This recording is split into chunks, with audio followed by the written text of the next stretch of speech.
So what is marketing? So let me give you a couple of examples of marketing. So you can write these down. Here's two definitions of marketing. Two definitions of marketing. So marketing is having compelling materials and tools. Marketing is having compelling materials and tools that assist a prospect and drive them forward to taking action. Let me read that for you again. Marketing is having compelling materials and tools that assist a prospect and drive them forward to taking action. What are the two key words in that definition? Prospect. Sorry? Prospect. Prospect. Come on, Deborah. What do you think? Assist. What else? Action is, of course, one of the most important. What's the most important word before that? Compelling. Absolutely compelling. Want me to read it one more time? Sure. Marketing is having compelling materials and tools that assist a prospect and drive them forward to taking action. So here it is. The two key words are compelling and action. Compelling to who? To the reader or the viewer if it's on a video or whatever it might be. Action is always a call to action. So understanding that really what you really want is that everything you write needs to be compelling to the person who's reading it. How do we write most things though? We talk about ourselves, how fantastic we are, I've got a PhD in this, and been in business for 40 years, and blah, blah, blah, blah, blah. How does that benefit me as a client? At Make Your Mark, we call that, when you write all about yourself and that's all you write about, product puke. It is, it's like puking on your clients. So, and it's a great analogy because people go, oh. Well, just think, when somebody asks you, so Gordon, what do you do? And he doesn't shut up. That's puking on somebody. What he should be doing is saying, this is what I do, in maybe 2 or 3 sentences. So Colin, what do you do? Force it back to me. Because remember, in sales, the one who's doing all the talking is not in control of the situation. The one who's doing the listening is in control of the full communication. The sad part is most salespeople don't know that. The one who's doing all the listening is actually in control of the communication. So compelling is very important. Your websites, your brochures, how compelling are they to the reader? Really, really important. And what call to action, how many of you have a call to action on every page of your website? So here's call to action. People go, what, you have to buy now, purchase? No. Calls to action can be very subtle. But what happens when you read a web page and you get to the end and it doesn't tell you to do something, what do? Go else. Whatever you feel like doing. Clients are like children. If you give them guidance, they'll go exactly where you want them to go. What happens if you give your children no guidance? Chaos. Okay, so you want your your clients, to go somewhere. You ask them to go somewhere. So it might be at the end of your home page on your home page. It might be, click here for further information. Phone now and put the phone number.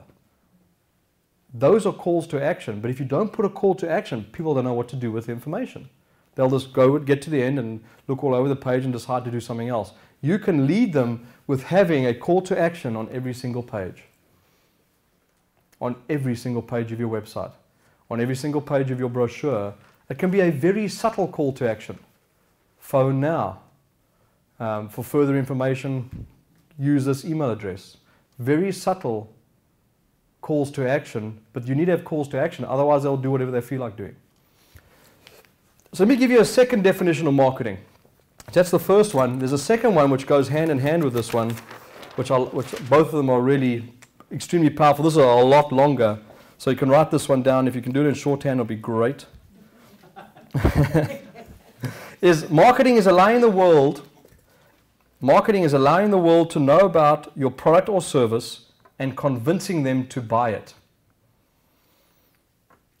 So I'll read that first sentence again. Marketing is allowing the world to know about your product or service and convincing them to buy it. It's the business activity of presenting products or services to potential customers in such a way as to make them eager to buy. So I'll read the second sentence again. Let me go through the whole thing. Marketing is allowing the world to know about your product or service and convincing them to buy it. It's the business activity of presenting products or services to potential customers in such a way as to make them eager to buy. Two key words. Eager, everyone always gets the eager first, absolutely. Convincing. Here we go again. Convincing to who? Convincing to the client or to the reader or the viewer. And when it comes to eager, that invokes the emotions and actions.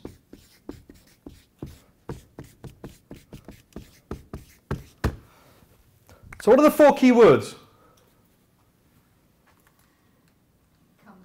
Compelling, action, convincing, and eager. When you write any marketing materials, this is one of the simplest things you can take away from this evening. Take one page, write those four words on those page with what I say below it. Remember, convincing to the reader, compelling to the reader. Every time you write something, use those four words. Say to yourself, what I'm writing right now, is it compelling to the reader? Does it convince them about who we are and what we do? Is there a call to action in my email? Phone me now. Most people, it's like, chat to you soon. That is not a call to action. You want a call to action that is very focused, very structured. When you send out emails, how many of you, when you send out an email, I was going to say to you, I'm not going to ask you a question. When you send out an email and someone says, I'd like to book an appointment with you, just send them 2 times and days back that suit you. I can meet you on Friday at 3 or Monday at 4. What suits you? They'll choose one. And you can fit them into your diary according to what you want. If you say, choose a time and date, you'll go backwards and forwards 20 times. If you give them 2 choices, they'll choose one of them. If they haven't got that availability, they will say, yeah, that neither of those work for me. But it's one of the key things to do, because then you can structure your diary, because then you can have your commitments planned, so you're not spending time going to Vancouver every single day when you can go to Vancouver for one day and do all your appointments on the same day. That's all the way you manage and plan your commitments. So that's marketing. Compelling, action, convincing, and eager. Put those onto one page and put them up somewhere next to your computer screen, on your phone, even when you phone somebody. Am I a product puke, or am I talking to them about what we do and how it can benefit them? How compelling am I saying to them on the phone? What am I saying on the phone right now? How compelling is that to the person that's listening to me? Or is it just blah, blah, blah, blah, blah? Because that's unfortunately what most of it is. How many of you realize you talk too much? Most people do in sales. Because we think if we talk enough, the person will buy. If we listen enough, they will tell us so much stuff about themselves. We'll have everything we need to do to close the deal.